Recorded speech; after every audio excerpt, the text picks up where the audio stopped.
ओम गणेशाय नमः। नमस्कार, मैं अविनाश सिंह। आज हम बात करेंगे धन योग के एक और भाग के विषय में। और इस भाग में मैं आपको धन भाव के ऐसे सूत्र बताऊंगा जो हर भाव से संबंधित हैं। सभी भाव के एक दूसरे से संबंध होने पर कैसे आपके योग बनते हैं, सूत्र बनते हैं धन के, वह मैं आज आपको बताऊंगा। तो विलंब न करें, चलिए शुरू करेंगे। तो पहला मैं बता दूं, मान लीजिए कि आपके ये लग्न भाव है। लग्न भाव और धन भाव, इन दोनों के स्वामी धनेश और लग्नेश, ये दोनों आपस में यदि संबंधित हो, संबंध बनाए, तो यह एक लाभ योग बनता है।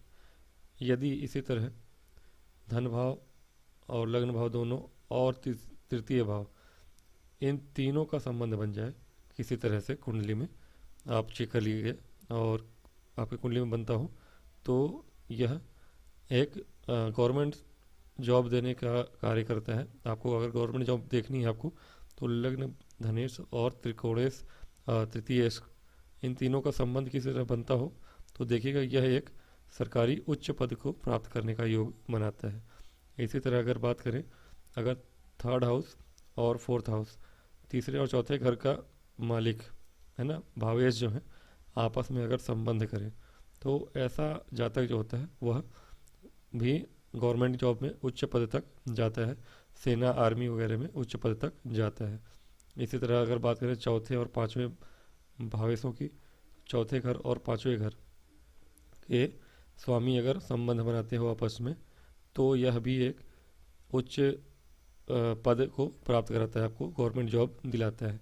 चतुर्थ और पंचम के स्वामी अगर आपस में संबंध बनाए, तो यह भी आपको, खासतौर से पंचम भाव होने से यह नेतागिरी के क्षेत्र में आप मतलब मंत्री वगैरह के पद तक जा सकते हैं, या फिर गवर्नमेंट के किसी भी पद पे, उच्च पद गवर्नर के पद तक जा सकते हैं।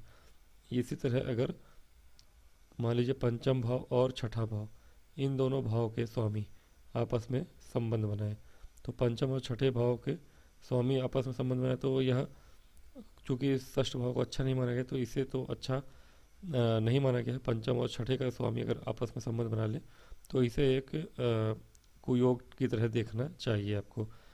और छठे और सप्तम की बात करें अगर, तो छठे भाव और सातवें भाव के संबंधी अगर बने, पाँचवें छठे का संबंध हो तो अच्छा नहीं है, लेकिन छठे सातवें का संबंध बने तो इसे अच्छा एक राजयोग की तरह देखा गया है। ठीक है, यह एक राजयोग है। राजयोग यानी आपके जीवन में सभी उत्तम चीज़ें आपको प्राप्त होती रहेंगी। अब देखें सातवें भाव और आठवें भाव। सातवें और आठवें भाव के स्वामी यदि आपस में संबंध बना ले, तो यह अच्छा नहीं माना गया है स्त्री के लिए, क्योंकि यह आयु भाव है और यह स्त्री भाव है, तो स्त्री के लिए यह कष्टकारी माना गया है। अब देखें आठवें और नौवें का संबंध अगर बनता हो, तो अष्टम भाव और नवम भाव से भी अच्छा नहीं माना गया है। भाग्य भाव का अष्टम भाव से जुड़ाव भाग्य की हानि बताया गया है, तो यह भी एक अच्छा योग नहीं बनाएगा। किंतु नवम भाव और दसम भाव, नवम और दसम भाव आपका अगर योग करे, तो नवम दसम के योग से आप एक तरह से राजा की तरह जीवन जीते हैं, राजा का जीवन जीते हैं, राजा की तरह जीवन जिएंगे।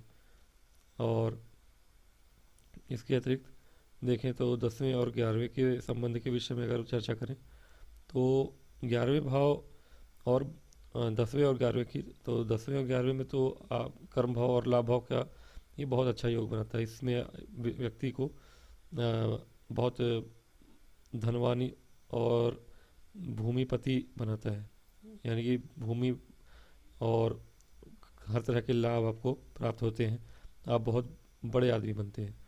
11वें 12वें के संबंध को भी उतना अच्छा तो नहीं माना गया है। यदि आपके 11वें और 12वें भाव का संबंध बन रहा है, तो यह एक ऋण से, कर्ज से परेशान करने वाला योग बनाता है कहीं ना कहीं। और 12वें और लग्न के संबंध को अगर देखें हम, तो 12वें और लग्न के संबंध को भी अच्छा नहीं माना गया है। यह भी एक धन हानि का योग बनाता है। तो यह आपके कुछ योग थे। उम्मीद है आपको अच्छे लगे होंगे। नमस्कार।